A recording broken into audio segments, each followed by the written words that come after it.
All right, Tuesday Night Krug Show. As we move over from KMBR's Niners Nightly, Raj is with us, and we got a lot to get to. It was cut down day in the NFL today, so we never have a shortage of things to talk about.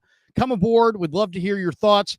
What did you guys think was the best and worst Niner move of the day? Do you like the moves? Are you nervous? The season is approaching. How do you feel? How do you feel? We're getting into feelings tonight. Let's go.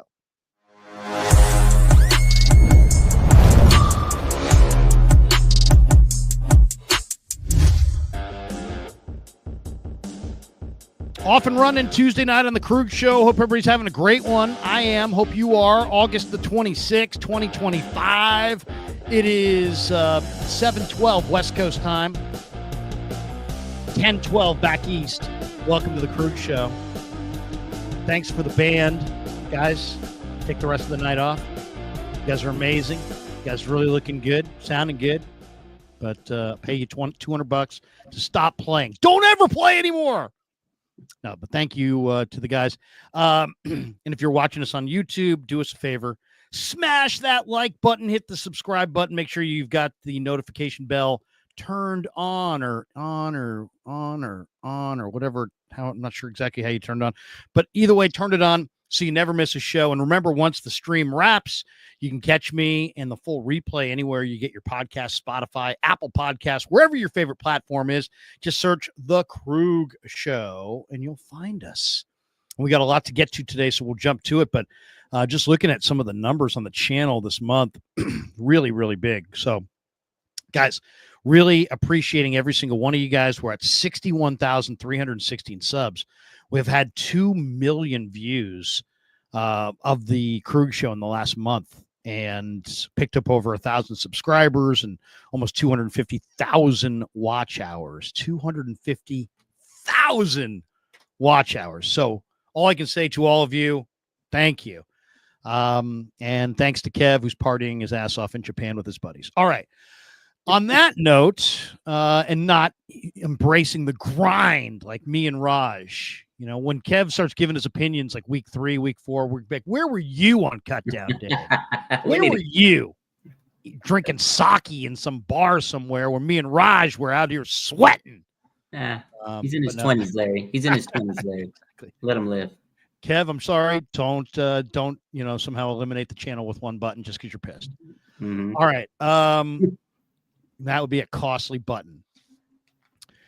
Raj, what'd you think? What'd you think today? Lots of moves. We could start in any direction. Jake Moody, shaky. I've got a stat that's unbelievable that I read you before. Mm-hmm. The Niners got rid of Sebastian Valdez. What the fuck? But you know what? There's several. As much as I want to go what the fuck and get all exercised about it, I can't really get super exercised. Why? Because this is just kind of the name of the game in the NFL. There's just every team has a guy that looked awesome this summer that got cut. So it's oftentimes a numbers game, and a lot of these guys will find their way back to the practice squad.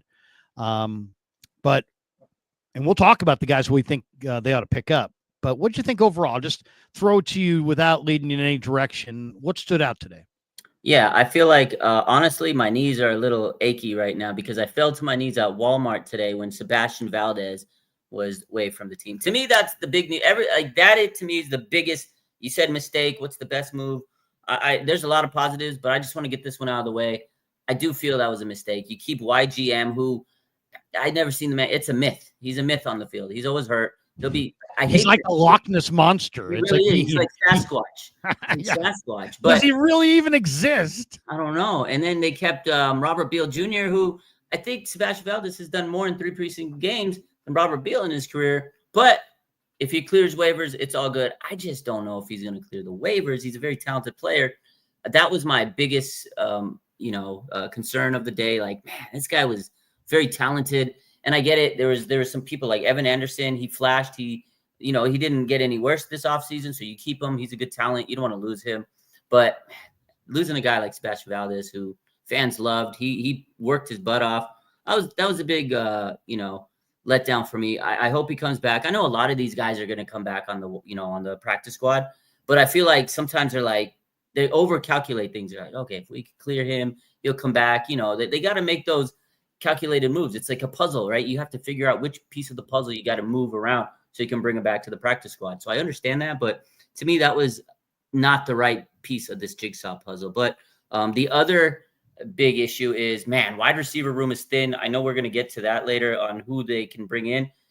It's very thin. Now, maybe tomorrow they move Jacob Cowing on the injured reserve so they can actually have a punter on the roster. That was pretty funny that they didn't have the punter. He told everybody relax. But what's going to happen with Watkins? So right now, if the season started, they got 2 healthy receivers. Don't know what's happening with Jennings. One good thing that I really loved, and I told you earlier, Drew Moss making the roster was that was amazing for me. That right there was like that on the head. So those are my big takeaways. I'm sure there's going to be a lot more that we talk about, but overall, just off the top of my head, those are like my big takeaways from this. The Niners have the 11th spot in the waiver priority. Is there a player or 2 or 3 or 12 that you want to see them put a claim in for? I'll give you a few names just as ideas because somebody asked this question on X and the fans weighed in with about a bunch of choices. And here's what the fans said. Okay. Malachi Corley, Jets receiver. You mentioned a receiver. Trey Palmer, a former Nebraska receiver who runs very well in the 4.3s. Laviska Shenault, guy says is the one I like the most. Another guy said Malachi Corley. Guy said Matthew Wright, the kicker. How about that?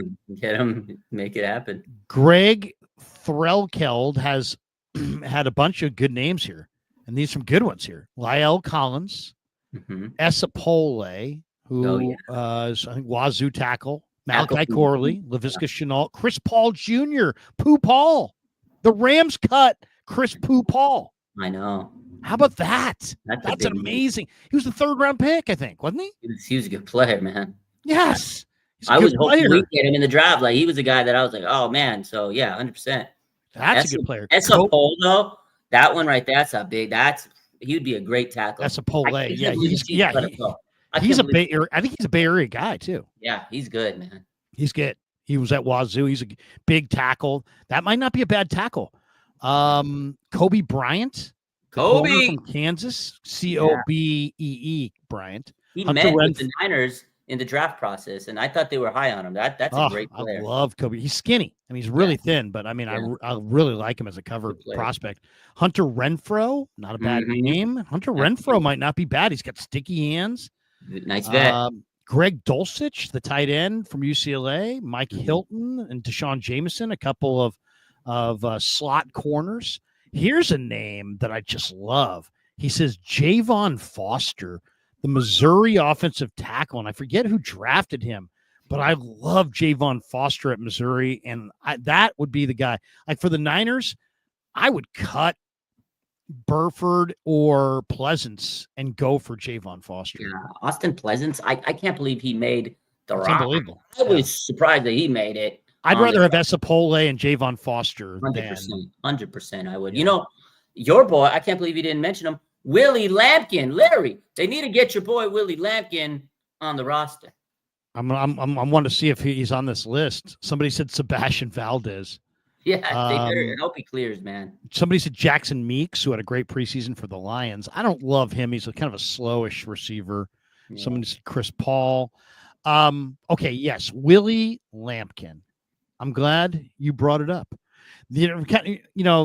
One of my old buddies in sports radio. I don't know how much time you ever spent in Southern California. You ever spend any time in LA, Raj? A lot of times. I used to live in Vegas. That was a hop, skip, and a jump. Okay. You ever listen to the Mighty 690?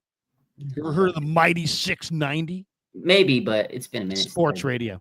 Anyway, there was this guy who had a show on there, Lee Hacksaw Hamilton. Okay. And he'd be like, I'm Lee Hacksaw Hamilton, and welcome to the Mighty 690. And people would call up, hey, Lee, I want to talk about Darryl Strawberry's hamstring. And he'd be like, excellent topic, my friend. I'm glad you brought it up. Like that. And he knew everything. The guy absolutely knew everything. So that's how I feel when you bring up Willie Lampkin. Yeah. Excellent topic, my friend. I'm glad you brought it up. All right, here it is. That's a long way to go for a joke. All right, here we go. Here is a tweet that I saw about Willie Lampkin today. I'll share the screen on this one. This is really good. Let's see. Here it is. Willie Lampkin was the highest graded rookie offensive lineman in the NFL in the entire preseason, according to PFF, with an 88.1 grade. Does he make the Rams 53-man roster after that performance?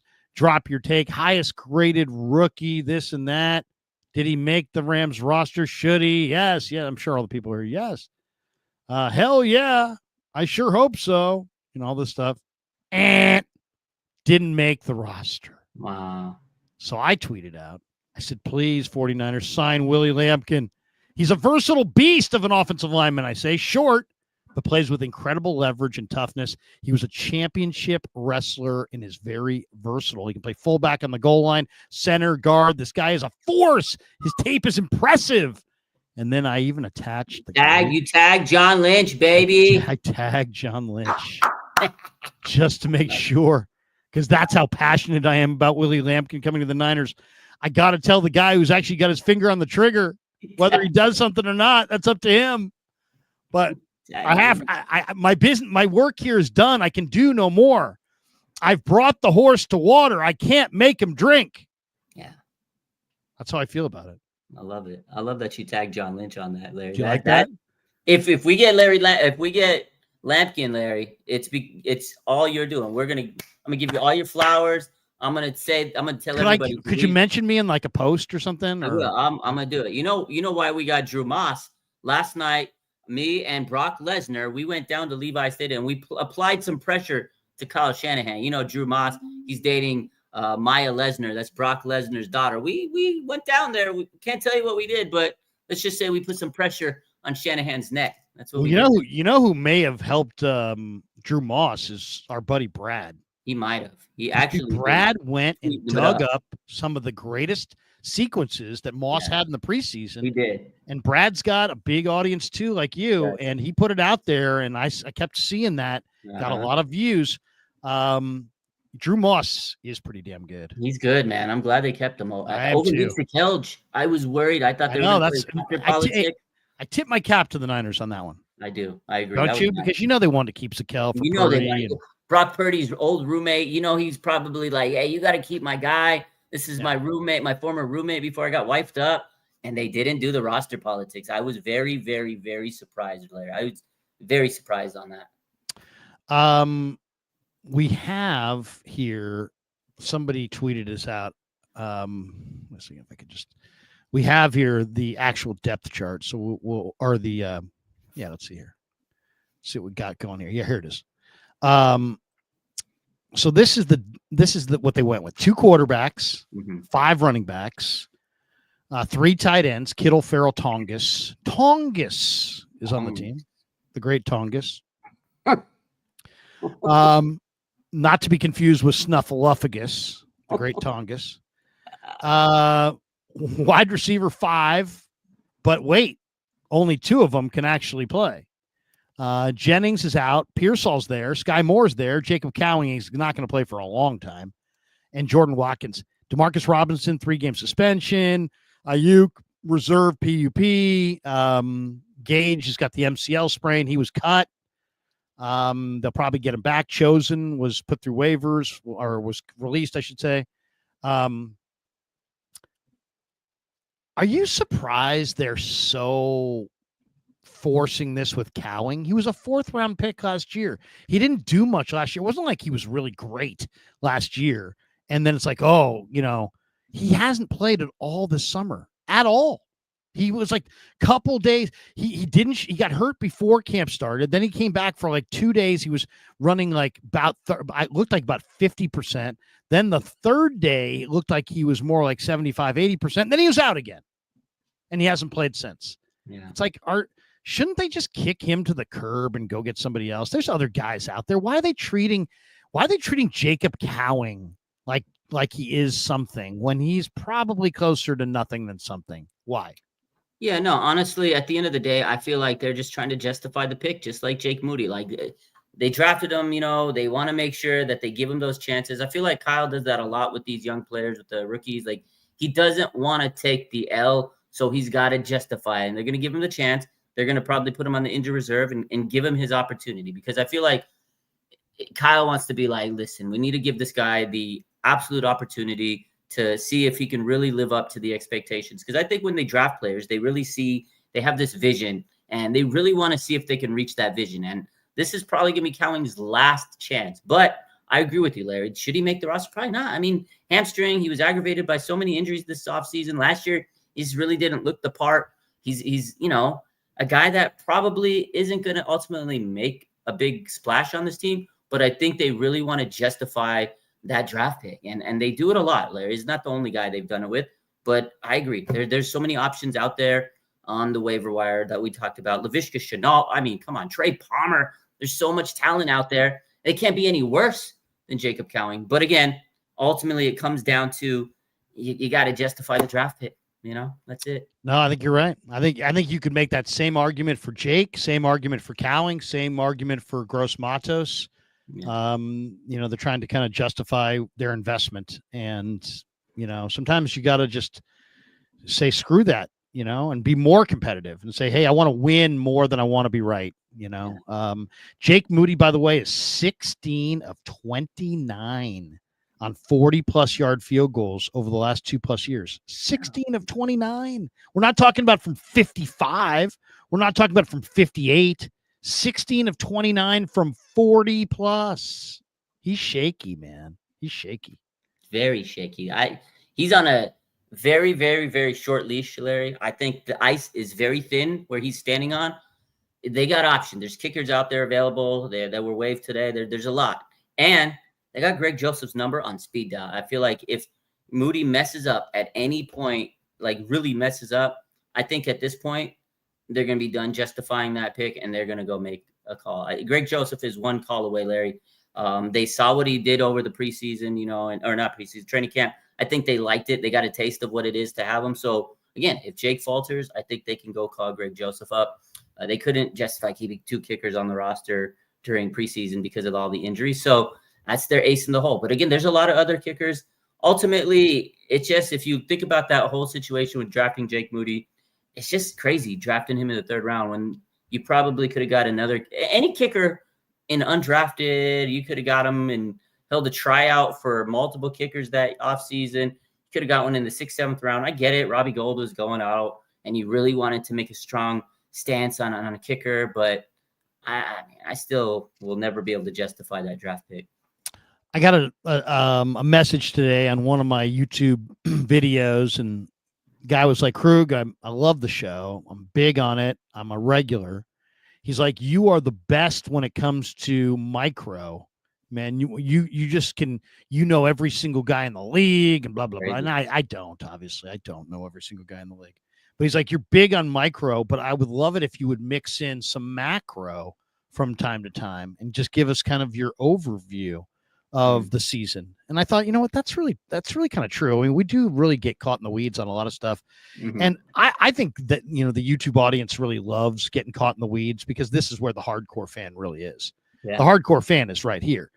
You got to know way more about the Niners to have success on YouTube than you do on the radio. And way, way, way more. You have to know way, way, way more about the Niners on YouTube to have success compared to people who talk about it on TV. Oh, I mean, they're just skimming, right? So guys like, hey, you go micro as well as anybody. Can you give us a macro view on the year? And I thought that's a good one. We'll bring up tonight with Raj. So Raj, before I give you my macro view on the year, give me yours.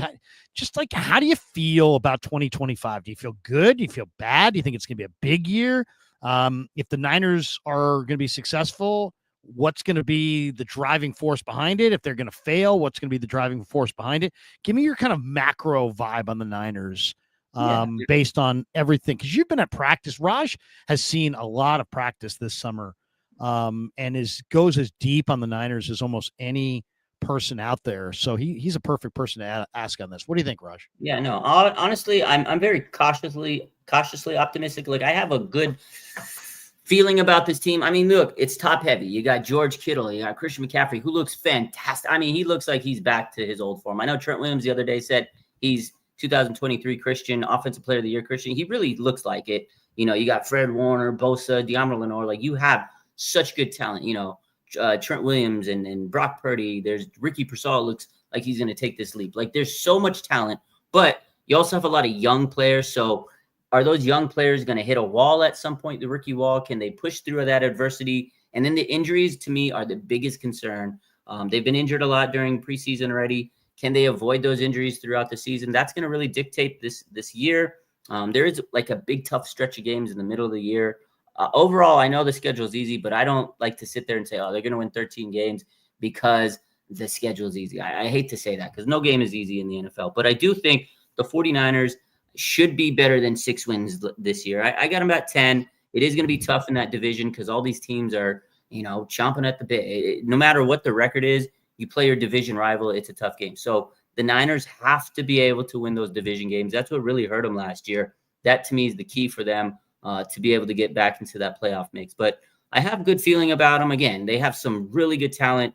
These young guys last year played fantastic. I have faith that the young guys they brought in this year are going to be fantastic. They just have to make sure that they don't hit that rookie wall too early because, again, they're going to be starting a lot of rookies this year. And how are they going to fare throughout the season? 17 games in the NFL compared to 12 games in the college ranking. So that's to me the big test right there. And then will the O-line be able to hold up? There are some questions there. Trent Williams, he's been banged up the last couple of years. If he gets banged up, that's going to be tough sledding for Brock Purdy. But overall, I have them winning about 10 games this year. And I do think they can make the playoffs. But those factors I said are really going to kind of limit them. And then right now, like I said, injuries are a big key.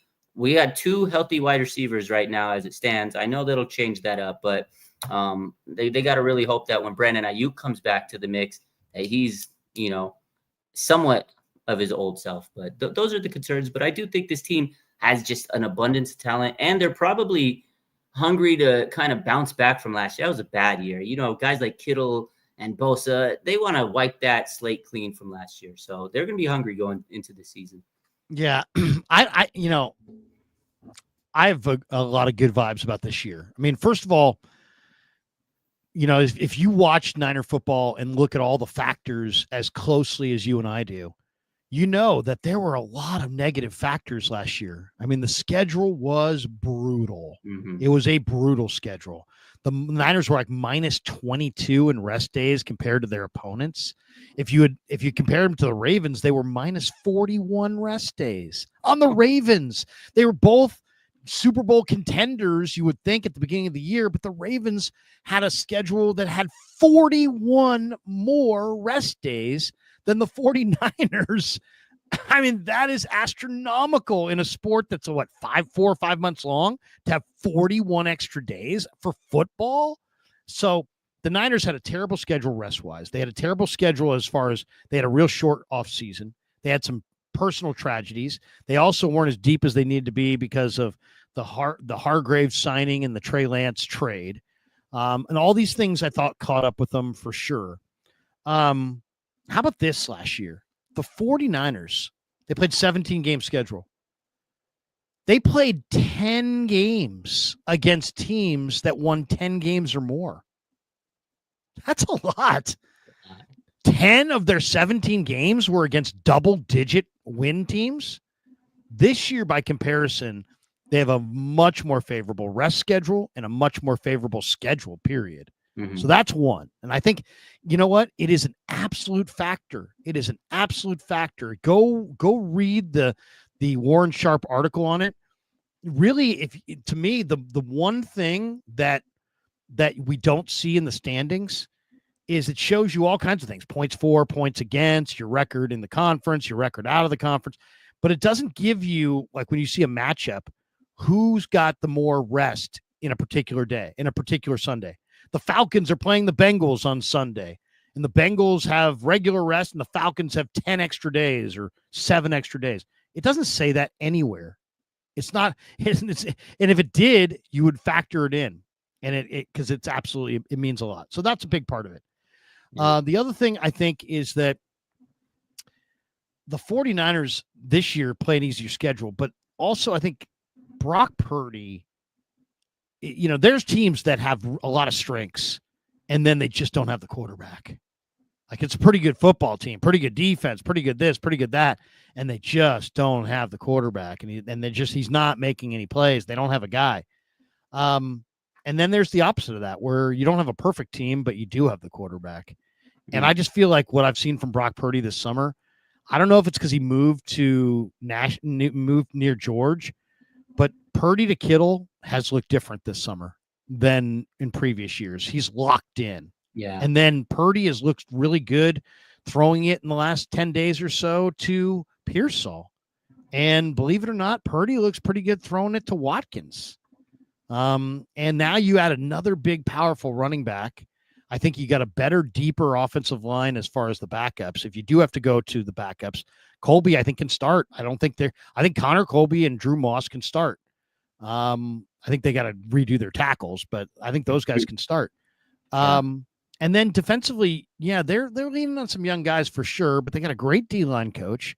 They got a great linebacker coach. I think they got a really good defensive coordinator, and I think there's some real talent there. I don't look at any of their spots and go, oh my God, they are putting that group of linebackers out there. No, it's pretty good. Fred Warner, D. Winters, Nick Martin, Tatum Bethune. I feel pretty good. And then corner-wise, you go Lenore, Renardo, and Upton Stout. Renardo is going to have a year. He's going to have a year. And Stout, I saw just running on the practice field the other day. Whatever he had, he doesn't have anymore. He's flying up and down the field. So he looks great.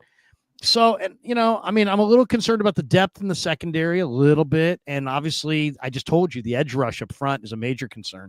Yeah. But I think they'll figure it out because they're really motivated to contend. And I think with Purdy kind of elevating the thing and taking care of the ball and playing better football and having a two-headed monster you got two starting caliber running backs, a little bit more rested team this year, a little bit more angry team because of last year, a lot easier schedule. They were 1-5 in the division last year. They had dominated the division the 2 years prior. I think they go back to, instead of going 1-5 in the division, I think they're either 500 or better in the division. At least. And I think they're 3-3 or 4-2 in the division. And I think they're going to be a 10-win type football team. I do think, they're going to be, they'll have some bumps in the road. There'll be some inconsistency. There is some youth, but I do think that they're going to be one of the better teams in the NFC. I think they're going to make the playoffs. I think they're going to win a playoff game. I think they're going to be in the NFC Championship game. I don't know where it goes from there because you just never know, but I think they've got, like, if you told me this team was in the NFC Championship game, I wouldn't be like, what? No way. I'd be like, yeah, okay, I can see it. It's going to take some breaks.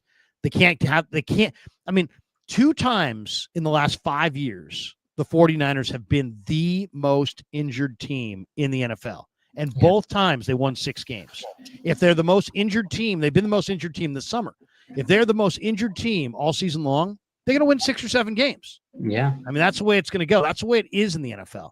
But as long as they don't have mass injuries, I think they're a 10-11 win football team, and I think they're going to win a playoff game. I could see them in the conference title game. I really could. Yeah. No, I think you're right. And like I said, that's why I stressed in my macro evaluation is injuries. That's going to be the key because they have a great top-heavy team, but I just don't know about this depth. I am excited for this defense. I mean, obviously, you upgraded big time in the defensive coordinator position, and I really trust Robert in really bringing the aggressiveness out of this defense. That's something we didn't talk about. I mean, I think they're going to have a lot more turnovers. I think they're just going to be a really relentless defense, and I'm excited. I think Fred Warner and Bosa, they know what Robert Saleh brings, and I think that's really going to help this team. I mean, in the preseason, you had Robert Saleh jumping up on the side on a preseason game a couple weeks ago, so that intensity is going to help this team. I think the defense is going to be much improved. And you touched on CMC, but the guy that they just brought in, Brian Robinson, I think he's going to be a big key to this offense. If they can really limit CMC from doing way too much, and not having to carry the ball excessively, and they keep him healthy for the whole stretch of the season, that's huge, man. I'm a really big fan of that trade they just made for Brian Robinson Jr. So I think that definitely is going to be a major key. And Brock Purdy, he's looked fantastic in training camp. I think it's going to spill over into the season. We saw a little glimpse a week ago against the Raiders, and man, him and Ricky Pearsall just were locked in. And that's exactly what we saw every day at training camp. So I do think there's a lot more positive than the negatives. I know we came on and the first thing I said was, oh my God, why didn't they bring Sebastian Valdez? Overall, this team has a lot of exciting things to look forward to. And if they can stay healthy, they will be a force in the NFC. They need a receiver. They might need two. If I said to you, give me two receivers that you want to go after, who are your two? Man, that's tough. I would say Hunter Renfrow, because I do think having a veteran in the clubhouse is nice, especially with such a young group, and a guy that can kind of get some he can be a little bit more stable when you throw him into a new team. He doesn't have to learn as much. He could probably figure things out a little bit quicker. I'd go Hunter Renfrow, and I'd go I'd go probably Trey Palmer. But the third option, I'll give you a third one. I'd probably take Laviska Shenault. I've wanted this guy in the Niners for the longest time. They have that. They like those versatile guys that could do a little bit of everything. I think Laviska Shenault would be my top three. But Trey Palmer, Hunter Renfrow, I'll be happy. Okay. I'll go Raheem Jarrett. I really like Raheem Jarrett. Malachi Corley would be great. Yeah. I've been talking about him for a while. But I'll tell you, there's a guy out there that I'm intrigued by, just because, he was just been so good at, so good in college. And that's Xavier Restrepo, the Miami receiver, who was released from the Titans today. And, this guy is small, and he's kind of a college guy, but he's got great hands. I almost want to show you this because this is pretty impressive. Are you familiar with Restrepo at all? The Hurricanes? Yeah.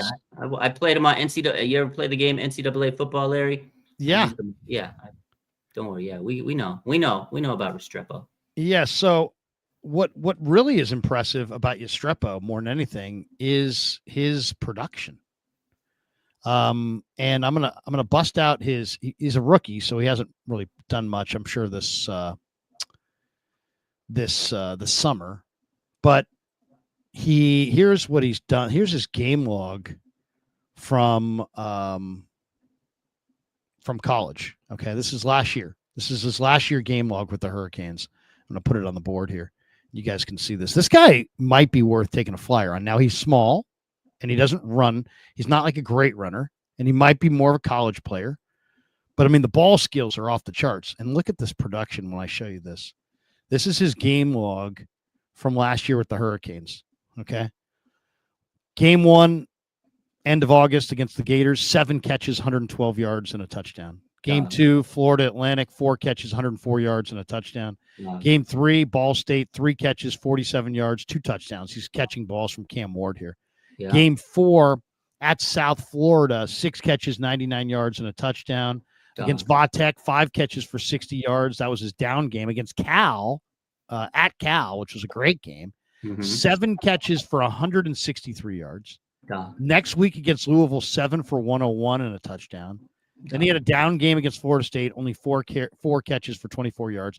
Bounced back against Duke for 8 for 146 and 3 touchdowns. Wow.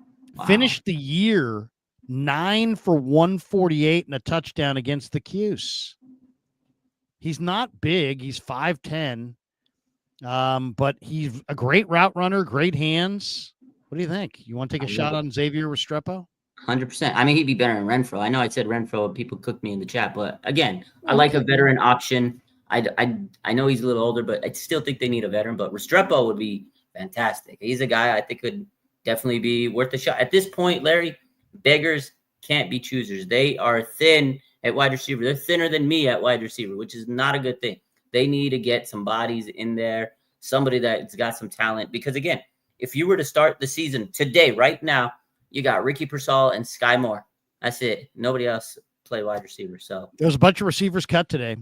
MVS, Donovan Peoples-Jones, McCole Hardman, big play Tay Martin, Michael Gallup, Giles Jackson, Jerry's son, Brendan Rice, Matt Landers, Mario Williams from the Rams, Dante Pettis, Hunter Oh, no. Renfro, Robert Woods, Deontay Johnson, Malachi Corley, Laviska Shenault, Raheem Jarrett, just to name a few.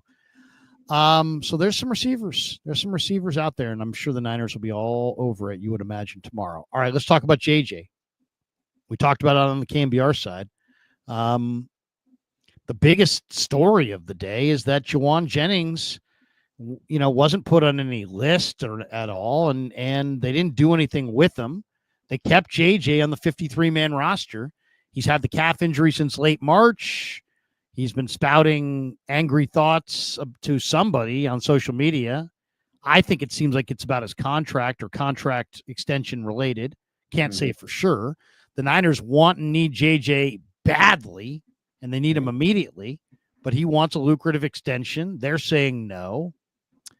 I guess the first question I would have to Lynch and Shanahan and Parag, are you guys having secret contract extension talks with Rosenhaus on JJ? But I'll throw it to you, Raj. What do you think? Are you most concerned about paying JJ? I mean, everybody's got a concern. Are you concerned about paying JJ? Are you concerned about ignoring JJ and having him, become a Devondre Campbell situation in the locker room? Yeah. Or are you afraid to trade JJ because he's been your best receiver at times? Are you afraid to pay him, afraid to trade him, or afraid that what he'll do if you don't do either? I'm not afraid of any of those things. I'm afraid of it. You Larry, fear nothing. I don't fear anything. I'm actually more concerned about is it really a calf injury? If he really has a calf injury, Larry, I'm concerned about that because calf injuries are no bueno. Like if he truly is injured, I'm worried about that because calf injury. You think he is? I don't know. Everybody's saying that he's using this calf injury as an excuse to get this contract situation. So I hope that tomorrow. Did you see his social media post? I posted it. Yeah, I've seen it all. He quoted a song. Offset. Yeah. And basically said, if you're not, it's like if you're like you did me wrong and look at the full quote. Here it is. Hold up. I got it. Let's see. It was on game day. Right here. Okay. It was his recent IG story on game day. And it was a quote by Offset. The song, for context, Offset is singing about his ex, Cardi B. So it could be women related, or it could just be contract related. It could be a subliminal, right? She's sending subliminal. So this is what the quote was. You effed around with the wrong dude. Hope your next N-word be great. That's what the quote said. I mean, and the song is called Move On. There you go. Move on. I think I might have that on my playlist. I got it on my playlist. Do you? I do. I think it's a good one. Yeah. Maybe I'm thinking about Move Along. Is there a song called Move Along? There is. It's from who sings that? God. Oh man, that's a good song. Emo band. I can't think of their name right now. Oh, that's a good song. Yeah. Should the Niners move on from JJ? All-American rejects. Thank you. That I was gonna go crazy if you guys didn't tell me that. If he really wants out and he doesn't want to take the incentives on a contract, because again, I'm not paying him $20 million. They already gave him an extension. You said it best earlier on KMBR is, look, man, this is what we want from you. Sit down and say, look, we want to pay you maybe next year. Go out there, ball out, earn it. I would give him a little incentives. Like, okay, you want a little check?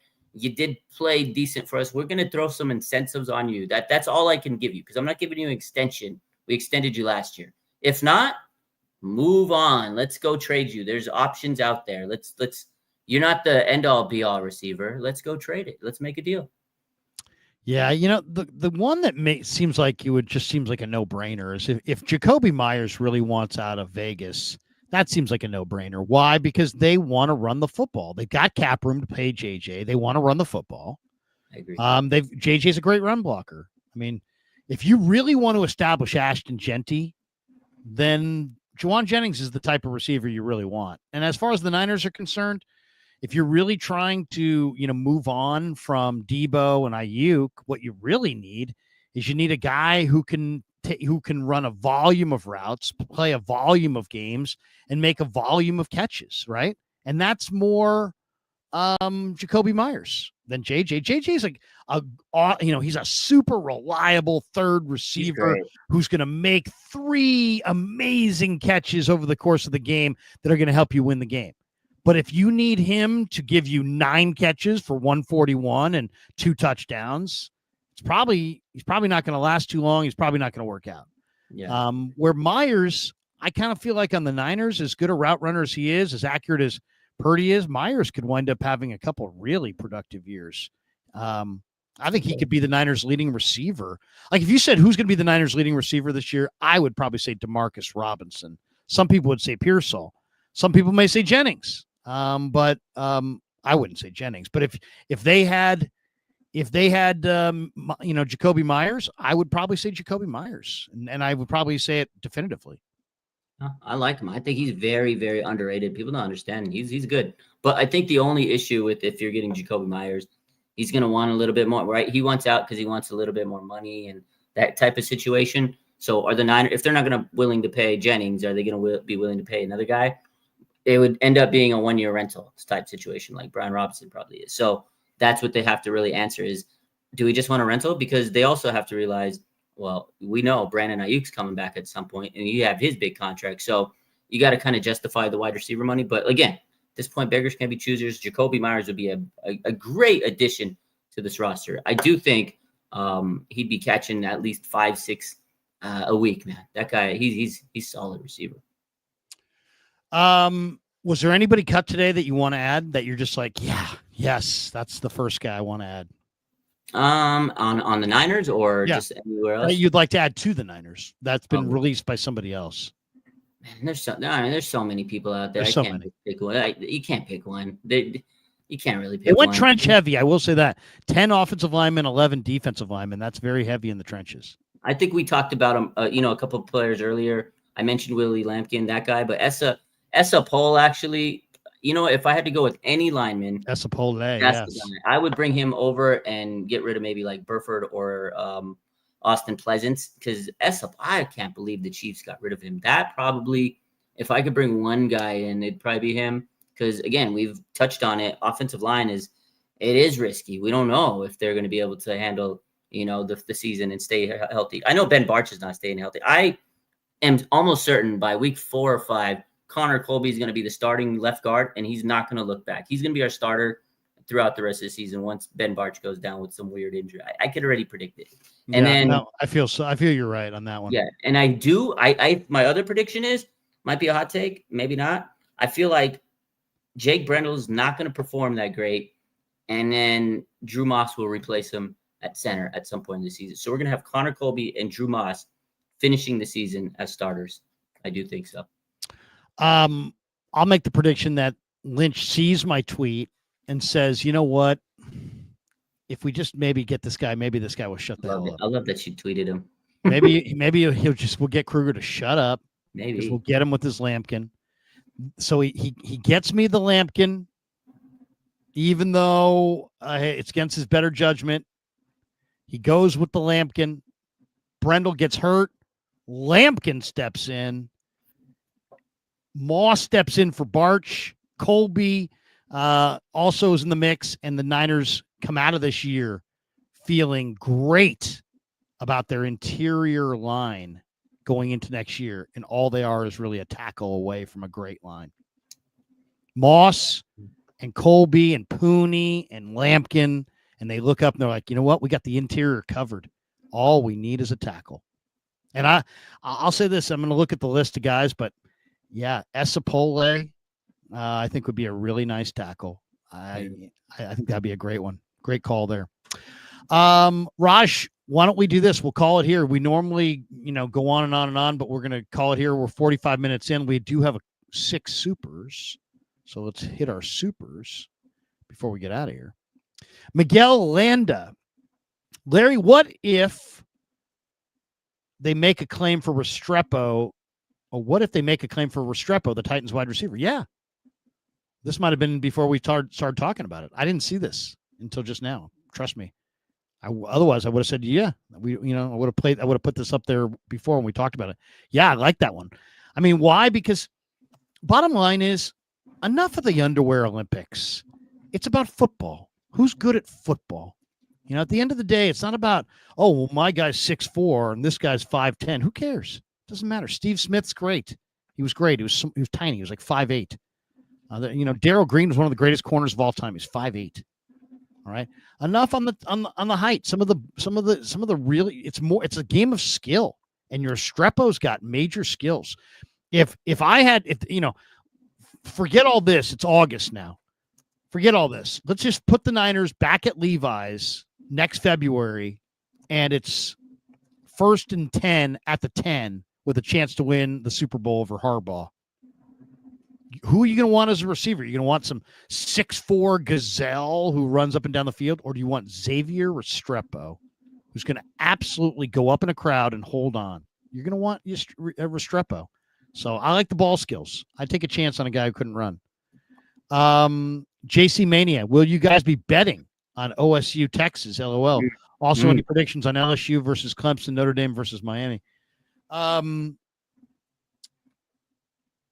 Notre Dame versus Miami is that's hard to bet on that, but I'll go with the Canes, and I'll go with LSU against Clemson, and I'll go with Ohio State against Texas. I'm taking Texas, baby. Arch. Going with Arch. Mm-hmm. There you go. Maybe he's going to be great. JC Mania, is losing Sebastian Valdez similar to losing Womack from last year? Yes. Yeah. It's worse in some ways because you're talking about a guy who can rush the passer on your front seven. They just, that he wasn't great in that second preseason game. I said it because it was true. He looked great in the first game. He looked great early in the summer. He looked great in the last game. That middle game against the Raiders, he got engulfed. And I think that's cost him. That's what did him in? You think that's what did him in? Yeah, I do. Okay. JC Mania, Restrepo 4'8" is the ultimate Belichick wide receiver. LOL. Mm-hmm. LYK, what's that? If you know, you know. If you know, you know. Efton Chisholm also ran slow for Eastern Washington, and he made the Patriots. And they're comparing him to Amendola. Jeb, wait a second, where is that? There we go. Jeb, how many times are we going to waive young talent to keep vets who are always hurt? Morstead should kick and punt, to be honest, too. Probably better than Moody. Probably more trustworthy at this point. Who do they waive? What vets? I mean, I guess Mordecai. They can't, or not Mordecai. Yatir Gross-Matos was a vet they kept. Mm-hmm. I would have gone younger, but they still got time. It's crazy. But once again, I think Raj was totally right. They're trying to justify that signing. I'm sure there was money involved there. JC Mania, based on the 53-man roster, who's the swing tackle? There isn't one. That's the problem. There's a right tackle backup, and it's Pleasance, and there's a left tackle backup, and it's Burford. And the truth be told is neither are good enough. And they're both just slow enough footed to get the quarterback killed. Hopefully it won't matter. I would pick up Javon Foster for sure, and definitely look at the other tackles out there because I think there's better guys on the street. JC Mania, my favorite Niner duo, Krug and Raj, pulling off double duty tonight. You absolutely love to see it. I said, Raj, can you go a little KMBR and then turn around and do the Krug show? And he's like, let's do it. Anthony Catania's in the house. Great show as always, guys. Raj, thank you for the follow. Go Niners. I just tweeted out a video last night of Sharp Corners Sports Cards and Collectibles, one of our sponsors. They're at 205 Cypress Avenue in Pacific Grove, California, on the Monterey Peninsula. And that Anthony Catania right there is at 831-521-5264. And he's a great follow on Instagram at Sharp Corners 831 on the gram. Big Niner fan. And if you want to see what Sharp Corners looks like, it looks like the TV station down in the Central Coast did a nice little piece on them on the news. Anthony sent it to me, and I tweeted it out. So if you follow me at Sports Larry K, check that out. It's very cool. Very cool. And congrats to Sharp Corners, Sports Cards, and Collectibles for the good pub. All right, Raj, that's going to do it. I'll give you the final word. Niners, the only weird thing about the schedule now is that so the Niners had this cut down, all this momentum, and it used to be like the season was like days away, but now we have another whole week and a half. It's kind of a weird. What do you think of the kind of delayed start where we start what? Today is Tuesday. We start 2 days from tomorrow, right? Or I mean, a A week from Thursday is Yeah, the the first season game. starts Thursday, and then we don't play till Sunday. Obviously, Obviously, there. yeah. I honestly, I love it because there's so many injuries right now. I think we need a little time to kind of lick our wounds from the preseason and stuff, and also to figure out the Jauan Jennings situation. So I don't mind it. I'm okay. We need a little break to kind of get ready because the next couple of months, my mental health is on the line for however this team performs. Kind of justifies my mood, and I'm sure most Niner fans will attest to that. Also, jerseys dropping this week. It's going to be that'll kind of get everybody juiced up and excited when they drop the new jerseys on Thursday. Get it one last weekend to kind of go out, enjoy yourself, and then you better lock in because it's going to be football weekend every week for the rest of the next 6-7 months. I saw some guy on social media giving his girlfriend or wife like a 2-week notice. Did you see that? Got the NFL starting in 2 weeks. I won't be listening to your stories. I won't be hanging out. We won't be talking. We will not be doing anything on the weekends. I'll be watching college on Saturday and pro on Sunday. And this is my 2-week notice. Oh, man, that's funny. Those videos. I've seen so many videos. Is like you're gonna sign a petition. You're gonna sign this contract of what we're gonna do for the off or for the season. Like I'm not going out with you on Sunday. We're not doing it. No time together. But once the season's over, I'm all yours. It's like here's the contract. It's funny that people make some funny jokes about it. Harry says, Larry, are you done for the night? Nope. I'll be streaming in a half hour. No, yes, I'm done for the night. You're done. Could you imagine? Can you imagine? The grind never ends. But no, we're done right here. And I will be working on a video. I'm going to peruse the lists and I'm going to peruse the Niner roster. And I may tweet a couple things later tonight, but some roster thoughts. But that's it for tonight. I'll be in Santa Clara tomorrow. Lynch and Shanahan will address the media, I believe, in the afternoon. 2:00. 2:00. So I will be there for that. Raj, is there a singular question that you would like me to ask either Lynch or Shanahan tomorrow at 2:00? I mean, I know everybody's going to ask him about Jauan Jennings. I think that's what everybody wants to understand. No. Man, there's the question maybe I would ask is where are you going to get any other receivers other than what's on the roster? Maybe ask him a receiver question because if they don't do it before the press conference, ask them like, hey, what are we doing on wide receiver here? We got 2 wide receivers that are healthy. Hey, I noticed that you guys have 10 offensive linemen. Can Pleasance play slot receiver? Yeah. What if you just asked him just an asinine question, but with total seriousness? Yeah. Any chance that Burford could be your fullback? No. Or you just go, hey, guys, I just got one question. Sebastian Valdez, what the hell? What were you thinking? What's going on there? Does the guy got to be Reggie White to make this team? Unbelievable, man. Willie Lampkin, your thoughts? Thoughts? Oh, yeah. I'm praying for Willie Lampkin. Maybe I'll go say a prayer right now for Willie Lampkin. That's going to do it for us. Thanks to Pig and a Pickle. Thanks to Sharp Corner Sports Cards and Collectibles. Thanks to Claw Daddy Arcades. They're a great follow on Instagram, or he's a great follow on Instagram at Claw_Daddy_Arcades. Locations in Capitola Mall and Visalia Mall opening this year. Thanks to Claw Daddy Arcades. Thanks to Sharp Corners. Thanks to Pig and a Pickle. Thanks to Raj. Thanks to all of you. Have a great night. We'll see you tomorrow. Niners Nightly on the YouTube tomorrow at 6:00, and we'll recap everything that Lynch and Shanahan said and probably more data on the roster. Have a great night, guys. See you tomorrow. Take it easy. Thanks for watching the Krug Show on YouTube.